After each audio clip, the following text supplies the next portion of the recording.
This is the State of Sustainability podcast brought to you by Altruistic.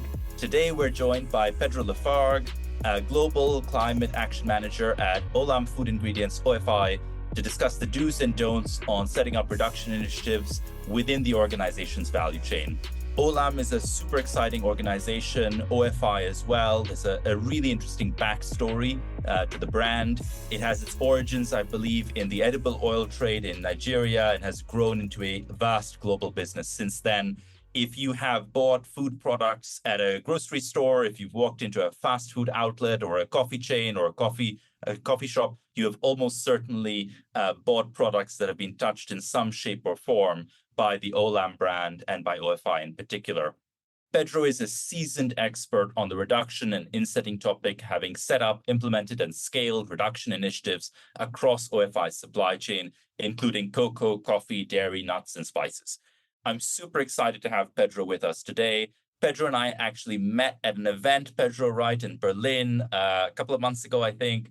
And from the feedback my team gave me, I wasn't able to see Pedro's actual talk, but from the feedback my team gave me, I felt a combination of both FOMO and envy. FOMO because I was sorry to have missed it, and envy because I understand that Pedro's talk probably outshone mine, which made me feel, of course, incredibly jealous. But we thought that the next best thing is to bring the two of us together and just have a conversation, get to know each other a bit better, and also, of course, bring some of the fantastic experience from Pedro's work into the altruistic community. So super excited to have you with us, Pedro. Thank you, Saif. That's a great introduction. And again, lovely to be in this podcast together and discuss about the reality of the two worlds that you and me have experimented, both as coming from a farming background and also from a strategic background. So it's really good to be in the same page and show the experience that we have. So from my side, just to explain a little bit on the OFI, which is now since 2 years ago in Olam. As you well mentioned, Olam Group, as it is today, used to have a combination of multiple portfolios. So cotton, wheat, soy, palm, rubber, and the rest of products that you mentioned. So we split the company 2 years ago. And of course, each of these is a reason, but it doesn't mean that we don't apply the same principles, right, for each of the products or projects. And as you refer very well on insetting projects and carbon reduction projects, we both need to follow the same structures, but of course at different levels. So when I joined the company, we were one group. So I've worked with the cotton business unit. We've worked on traceability for all the spices team, for the palm projects, for the rubber projects. But as you rightly mentioned, today I focus mostly on our cocoa supply chains, which are across more than 20 countries. Coffee, again, we have products in South America, Central America, Africa, Asia, and all our supply chains need to have the same attention. So it makes this role very exciting and very on the ground, which is a great way to connect to the corporate account and making things happen in the right way. I can imagine, Pedro. And I actually read a case study many years ago on Olam. I think it was the Harvard Business Review case study or something. This is like a decade or so ago. I'd love to understand a little more, Pedro, about the split between Olam and OFI and kind of how that works. But also the reason I bring up the case study is because what I understand, Olam originally, and I imagine this is true for OFI as well, the core capability was that you guys were able and ready to go right to the farm gate. And so when we're talking about nuts and cocoa and coffee, my understanding is that OFI traders literally go all the way down to the farm. You go to many geographies which are hard to reach, hard to access, hard to build relationships. Cocoa is a great example, but coffee is a great example. You build relationships there with the farmers, but then you also go all the way in the other direction where you also have outposts, commercial outposts in every major city of the world. And therefore, you're able to build commercial relationships with all the big food brands and big food processors as well. And so you're able to kind of provide an end-to-end supply chain solution for the ingredients and materials that you provide. Have I gotten it right, Pedro? Yeah, that's exactly what it is. So one of the biggest USP as OFI is the connection with the farmer. So as you said, we try to work, I wouldn't say a complete vertical integrated supply chain, but direct to the farmer or direct to the jurisdictional buying agent, for example. And that allows us not only to have good traceability, but it also allows us to have better data quality. It allows us to reduce the challenges of risk mitigation because you're working directly with the farmer or with the farmer group. And by having this direct connection with the farmer group, we can work with our customers and we can build projects that can have an impact on that farmer group. So let's imagine a farmer group can have 500 or 1,000 farmers within the farmer group. This means that our teams that we have set up around the world can go give training to the farmers in good agricultural practices. Now we're giving trainings in regenerative agriculture and carbon reductions. But of course, we need to understand the context of how do we say regen ag or how do we say carbon mitigation to a farmer that is focused more in the yield and the productivity and basically just having a living income for them. So that's the USP of OFI is from the beginning and the inception of Olam, when our founders were, as you said, in Nigeria collecting, I think it was cashew and other products. That relationship, that trust that happened with the farmer is what started building a natural growth of the company. And one of the things that I presented through in the Berlin conference when we were together was that we have one of our most important tools. It's called Olam Farmer Information System. And in parallel, this platform, which is a whole software, allows us also to send messages back to the farmer with, for example, in coffee, with the price, the market price of how the price is going on that day, the change in the particular hours. And the farmer has the control to decide if he wants to sell to us or to sell to someone else, right? So that it gives us this transparency and it gives us this also trust with the farmer that probably the market is really high, but that is not going to cover, for example, the training or the incentives or delivering new trees or fertilizers. So it's a challenge and a blessing, I would say, having the direct relationship, being so transparent. But I think that's the way to go. I don't think that for carbon purposes or for any of the compliance that we need to follow, there is another way. We need to work directly with the community. I agree, Pedro. I actually spent a year as a potato trader many years ago. And this is in Pakistan, where I grew up. In the potato industry, and I'm sure you see this repeated across many different products, in the potato industry, the price volatility is super high over the course of the year.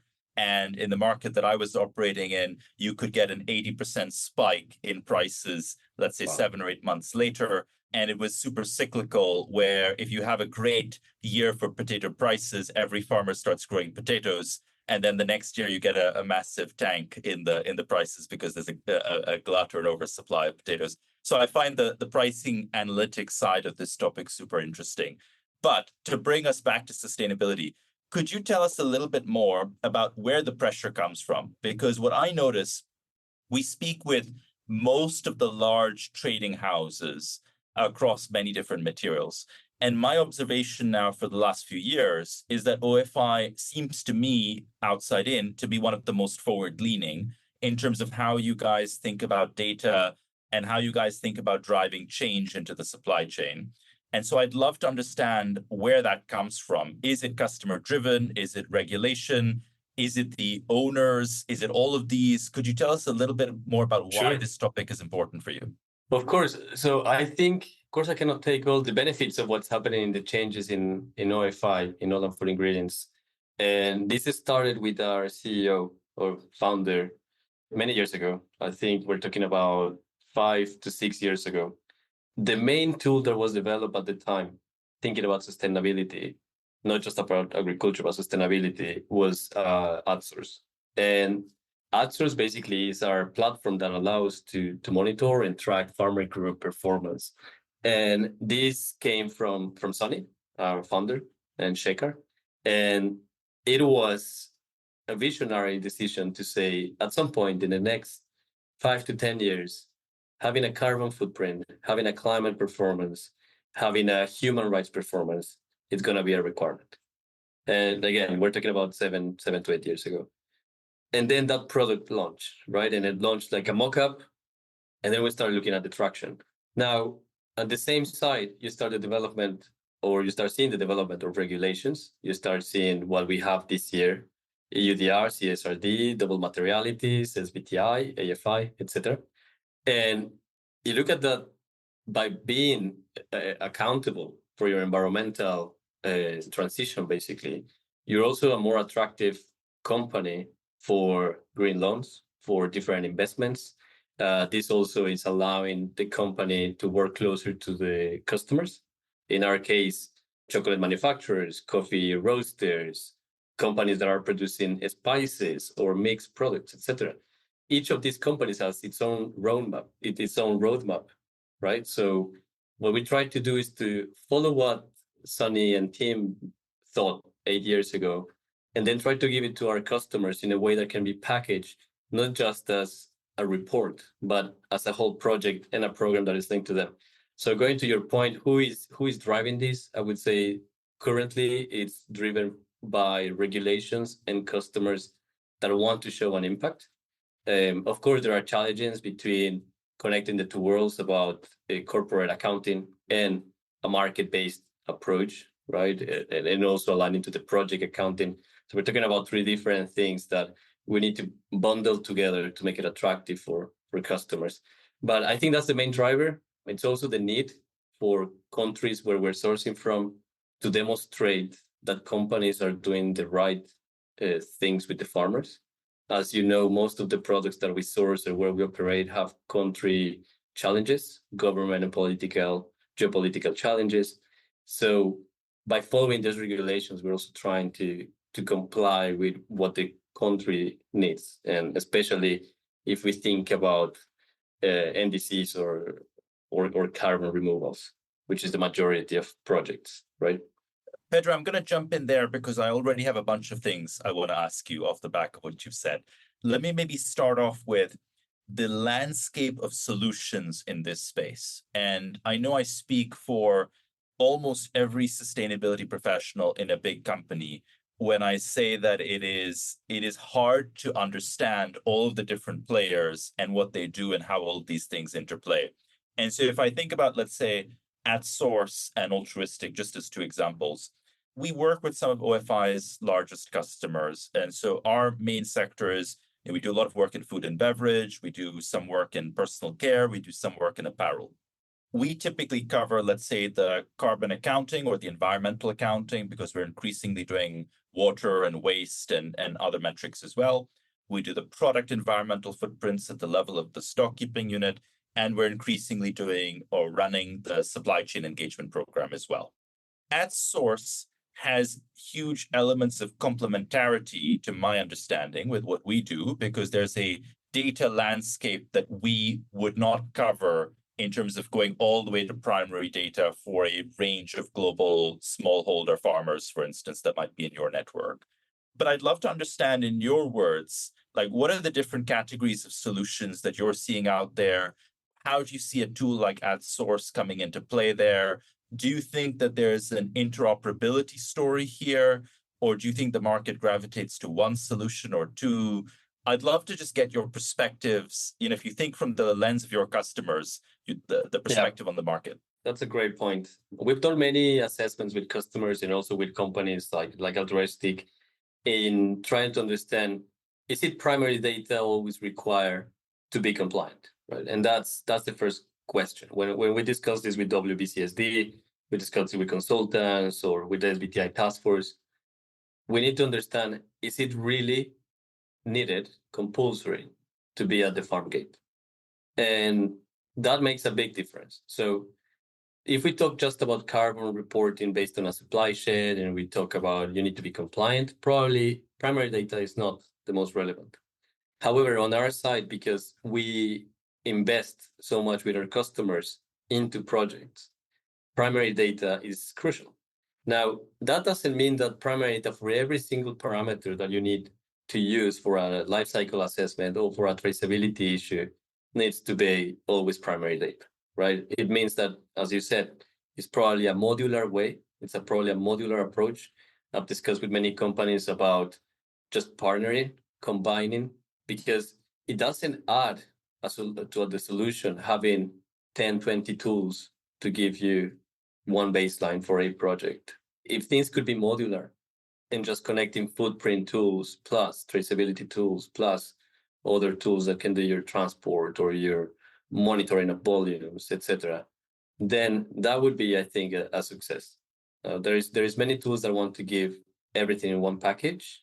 I think from a corporate perspective, I'm not talking just from a company perspective, but from a corporate perspective, having one single tool as an offer to a corporate makes it very challenging to adopt, because we have, as you rightly said, we have 50 countries that we work with. We are in every continent. There is different tools, different systems, and we as a corporate cannot tell to each origin, you need to follow this system, this tool, this software, because there are many other constraints.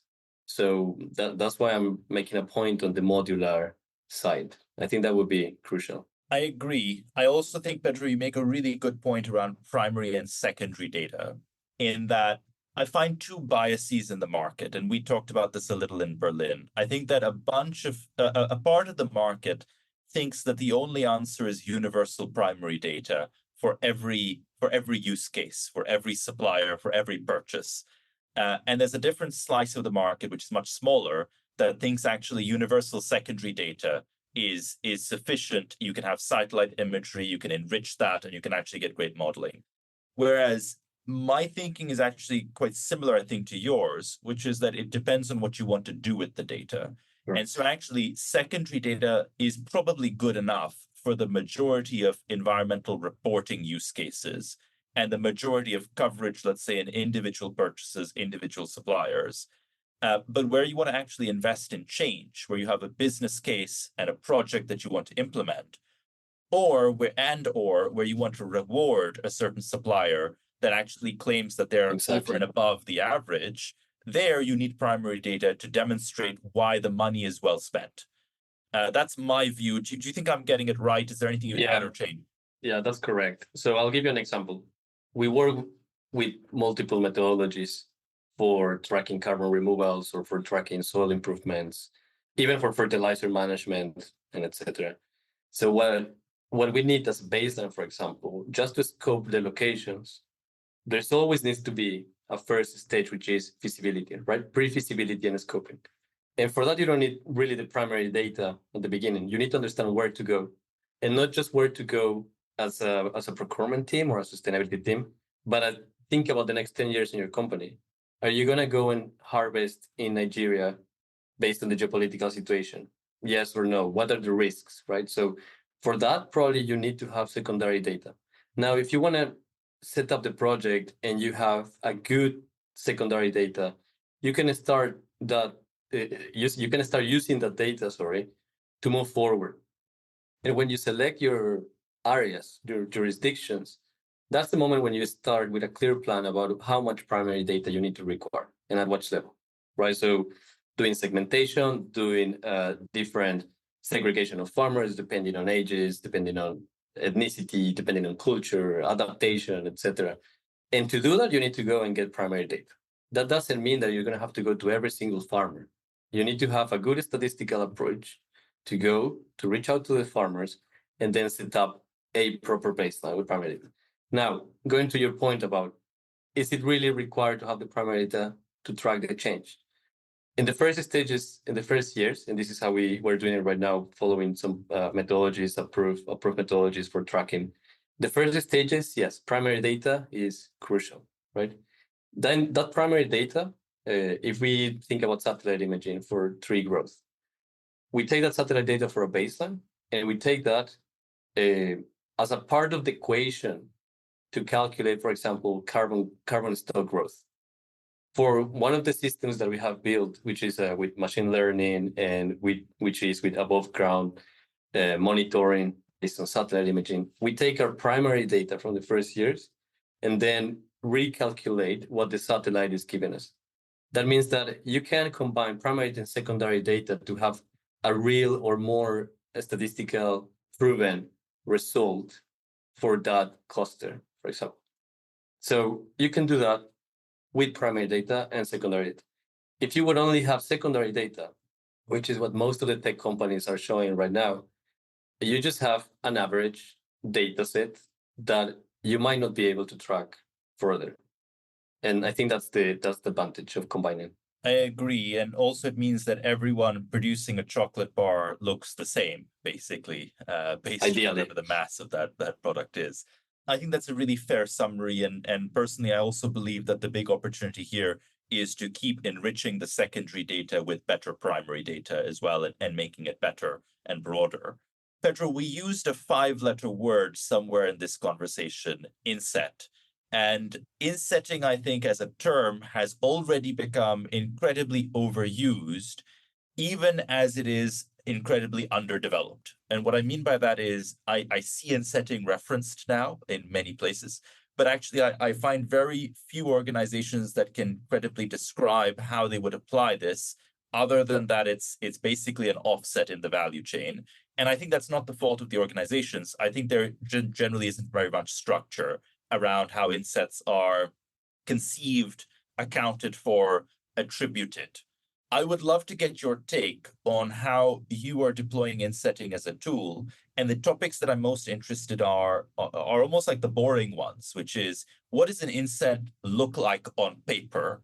And how does it get reflected in the carbon accounts? And all of these sorts of topics. I'd love to get your take on it and maybe have some follow-up questions. Yeah, definitely. So I think that the first thing to note is that we as OFI, we don't believe that we're ready to report our insetting projects that have been set up for the last 4 years, which is a shame. The main thing is because the GHG protocol, it has become very strict in the suggestions as were done last year on permanence, on risk. And I'm not saying that that is incorrect. That is it's the right way to do it. But when you look at from the perspective on the ground, it's very difficult to keep the same farmer reporting to you the same number of trees. And it's very expensive also to apply the same carbon credit mechanisms to every single plot where we have a project. So going back to the cocoa example, in cocoa we have since 2017 a project where we plant, basically we deliver and plant trees per hectare, right? That, based on the GHG protocol, should already allow us to claim an insetting project within the farm because it's within the farm boundaries, etc. What the GHG protocol caused last year was that all the projects we had in the surroundings of the farms in the communities didn't apply into our carbon removal. So that created, of course, an internal conflict, and the farmers were already expecting to have some benefits from it. So it kind of like destabilized the way how we're implementing the projects, not just because of us, but because most of our customers wanted also to claim the benefits of what has been already done for 7 years. So we are in that stage. We as OFI right now, we are not ready to report. We have the satellite systems, we have the primary data, but we have decided to first redo a completely check of the locations of where we have planted trees, where we have delivered, and do this baseline to claim carbon removals. Now, most of these projects are, of course, in the cocoa area, are coming from the Cocoa Forest Initiative that we're part of, and based on these, all companies that source cocoa will have to do it. Now, we have another set of companies that are not part of the Cocoa Forest Initiative, but also want to have project carbon removals. So that's where more the discussion about the insettings comes in place. How do we do it? How do we set up the baseline? How do we move forward? Do we have enough hectares to start a project? How many hectares are the minimum required to have an insetting project? So all of these things come into play. And I think this is why it's important to collaborate directly with the customers, to collaborate directly with the governments, because you don't want to set up an insetting project and then look that the government has changed their NDC policy and the company is not able to claim removals because they have created credits. So it's a whole universe of decisions to make there. And a really fascinating one, Pedro. I think that my assumption is that from a monetization perspective, there are two ways to go about this in terms of making sure that the costs are covered of the great work that you're describing. One of these I would see as being project-based, where you try and get co-investment into a project from a customer. And the other one that I'm seeing is the idea of actually baking in the price of the project into the cost of the material that you're selling to the customer. And you sort of depreciate, let's say, the cost of the project over a certain period or lifetime. Which of these two approaches, if any, do you actually see being more relevant for you? What do you think of as the trade-offs? Are you experimenting with both? I'd love to get a flavor of how you're getting investment into this. Again, great question. So what we have and what I'm testing currently with my team is following the value change initiative, that every project, of course, needs to be linked to the volume that is sourced and sold. And I think the VCI has allowed us to look at this opportunity, creating an impact and selling that impact as an insetting project. So if you look at the value change initiative, which basically combines the project protocol and the GHG protocol, I think that's the great combination of protocol basically to set up and make claims. The reason why I'm saying this is because in the value change initiative system, we're currently working with some of the SustainCert consultants on setting up the process for OFI. And the idea of having a supply chain where we know exactly where the product is coming from, where the volume is coming from, that will allow us to add an additional price to the product. Or as you said, take a higher risk on the project, have a cheaper project, but add that cost to the product that we can sell to a customer if he's interested in buying a low carbon product. Because we have this, we need to think about some companies would like, of course, to buy low carbon product as part of a tender. But in order to have a low carbon product as part of a tender, you need to have a project to have a low carbon. It's not just about cherry picking around the globe. It's about setting up the right principles from the beginning with the farmer, with the cooperative, and then being able to add this price tag to the product. But you need to demonstrate permanence, you need to demonstrate additionality, and so on. And just to finish on that idea, your first point was, can you add a price on the product, on the first product, right? Now, the second option, as you mentioned, is, sorry, can we go back to your first point was? I was talking about the project-based approach versus baking in the price into the finished product and amortizing the project over the period of time. Yeah, correct. So based on the adding a cost or adding a price, the impact of the reduction is the way how we are basically assessing the project to see how expensive is the project, to see what is the net investment value of that project based on a carbon reduction and a ton per ton. And with SustainCert, what we're trying to do is to get that all the projects that we have are verifiable. And by doing that, we could add that price tag per ton of reduction to the product. Now, on the other side, in the majority of the projects that we have are based on a project or a GHG project investment. So it doesn't really attach to the price of the commodity that's being sold, but the investment is happening at a project level, right? So the company, the customer, and us co-invest as partners in a GHG project to mitigate emissions and also to implement regen activities. And that basically model for costing the project is all together as a partner. So the benefit of adding the price tag as an impact, as you said at the beginning, that's super interesting for customers that don't want to get to the level of the risk of the primary data, having teams on the ground, etc. Because when you get the price tag on reduction, the customer potentially has lower risk as being a partner on implementing the GHG project, and therefore you can optimize cost on that way. Super insightful, Pedro. I'm going to ask a slightly provocative question, and so Sure. Please feel free to call me out if you'd rather not answer it. But if you think about your 20 largest customers, and there's no need to name names, how would you split them in terms of those who are speaking the same language as you and looking to apply the same sort of thinking, not just in a few token projects, but progressively across the full scale of what they're buying?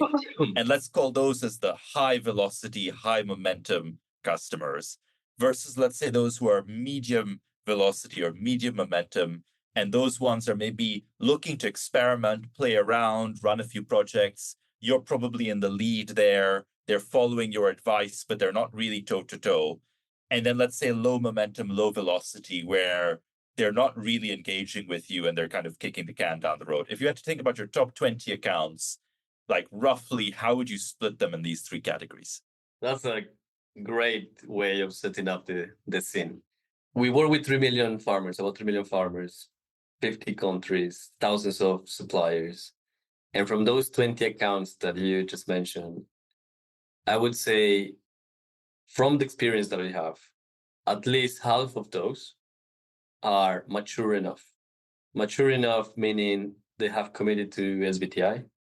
Mature enough being that they have at least 1 to 3 LCA or sustainability managers or modelers that understand GHG reductions.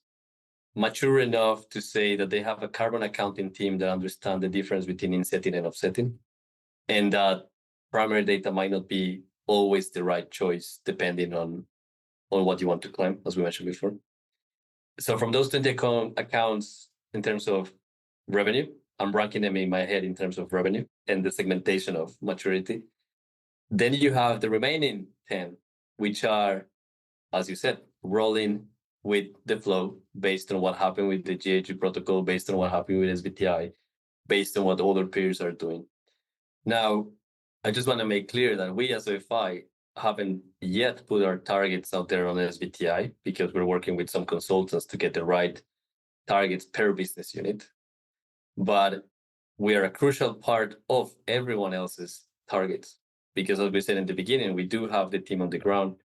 We can monitor how are we going to implement or how are we going to reach to the targets that we have and that our customers have. And it's crucial to work together. So then I will put in the second level in maturity, as I said, the companies that are rolling or just flowing with the regulations.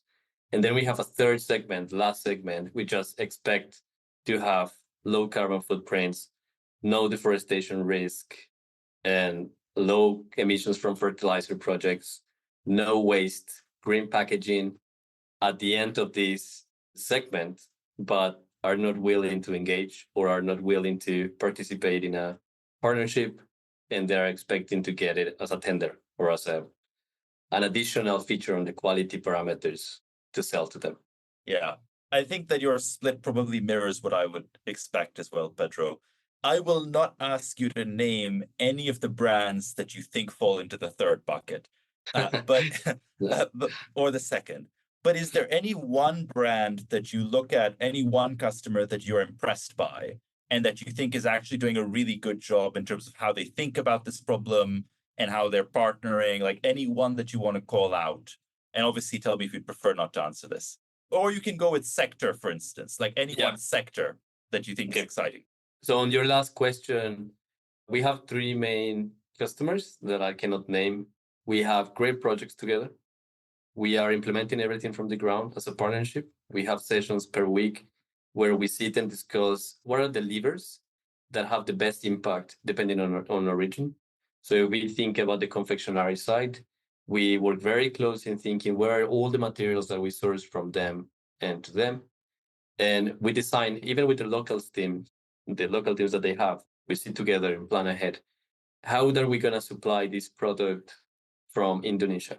Does it make it easier logistically to move it from Indonesia to the factory? And which product can we produce to have lower emissions?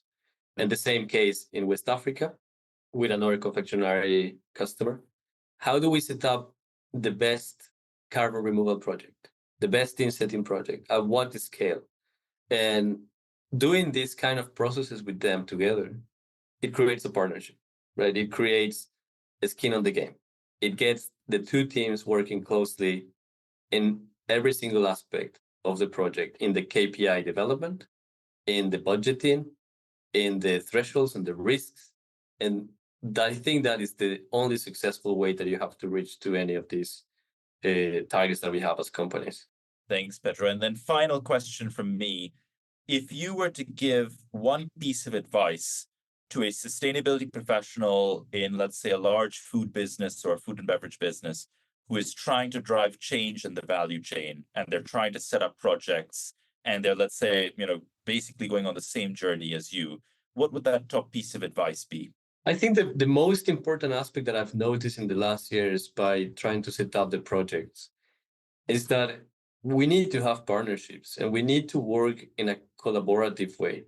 It is really not a USP to be able to claim an insetting project. I mean, we all have to do it. We're all going to the same 1.5 degree. And I understand that for us, for example, the farm link and having the project on the ground is a huge USP. But the disadvantage is that companies or customers will just come asking for, as I said, for a tender on a quality basis, or I just want to buy low carbon. And we need to understand the reality on the ground. There is not enough cocoa. You see the prices right now.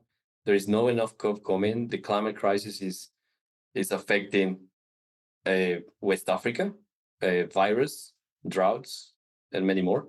So my piece of advice for companies, for customers that will listen is we need to work collaboratively. We need to sit on the table and plan ahead. We cannot just expect suppliers to come with a solution. We need to sit and plan what is the risk for each company. How are we going to move forward together on this? Thank you so much, Pedro. There's been a wealth of information that you've shared in the span of a very short amount of time. I'm going to try and summarize it in a few sentences and tell me if I've got it right. I think that, my main takeaways here are when you think about, let's say, supply chain reductions, you think in terms of projects, but you also want those projects to be linked to material output. And you want to be able to quantify and evaluate those projects in terms of the units of cocoa, the units of coffee, et cetera, that are coming out of them. You at the same time want to bring in co-investors from your customer base to support you and collaborate with you on those projects and making them work. The investment in the short term may be very project linked. Progressively, we think this is going to be more linked towards the material that's being purchased. When you think about your customer base, there are some customers and companies that really understand this and get this and work collaboratively with suppliers like OFI in driving change, running pilot projects, looking to scale these up across a larger share of the value chain. There are many others that are still learning and on the journey, and there are others still who are looking for the output and looking for the job to be done by someone, but not really getting into the weeds and into the kitchen of how things are prepared. This whole journey that we're talking about is not really going to be anyone's USP. There will be USPs that different partners can bring to the table, but actually driving reductions at scale, running projects at scale across large global value chains are something basically every big company is going to have to do. And they're going to have to bring many other players into the tent to help them with this. We touched a little on the landscape of solution partners, and I think very much in the spirit of collaboration, I think we both landed on a conclusion that there's actually room for many different types of players, and actually those players are going to need to be interoperable or modular and actually bolt on. You're going to need carbon accounting solutions, product labeling solutions, insetting, supply chain management solutions, and project management solutions, traceability solutions, all working in harmony. The data topic of primary data versus secondary data is a hairy one. I know you and I have both probably been in many conversations with stakeholders on this, and I think we both were aligned, which is nice, that you need both. You need good primary data where something differentiating is happening, where there's a supplier going above and beyond, where there's a project running to improve the quality, the sustainability credentials of the product. There you need primary data to demonstrate what's different. You also need primary data to train secondary data, and ultimately many use cases will be pretty well served by secondary data. And so the data ecosystem needs to include both. Pedro, have I done a decent job of summarizing some of the main insights you've shared? Yeah, I think that's on the spot. Very happy that things were clear. And I think the only point that I would like to add on the primary data, as you said, it's crucial to train models. And to train models, I think that's the advantage that we have as OFI, that we have primary data that will allow us to build AI, that will allow us to build secondary data at global scale. And of course, you need primary data from the farm or the farmer group to do that. And that's why the set of tools that we have will allow us to build this. Fantastic. Pedro, thank you so much for that clarification. And thank you so much for joining us. We've really enjoyed having you on the show. I'm sure we'll be calling you back at some point in the coming months if you'll have us and if you'll be up for joining, because I felt like we could have carried on and covered a whole range of other topics as well. Thank you, everyone else, for listening as well. Please subscribe to stay updated on future podcast releases. If you enjoyed this, there'll be much more of the same. Thank you so much. Perfect. Thank you, Saif. Take care. Thanks, Pedro.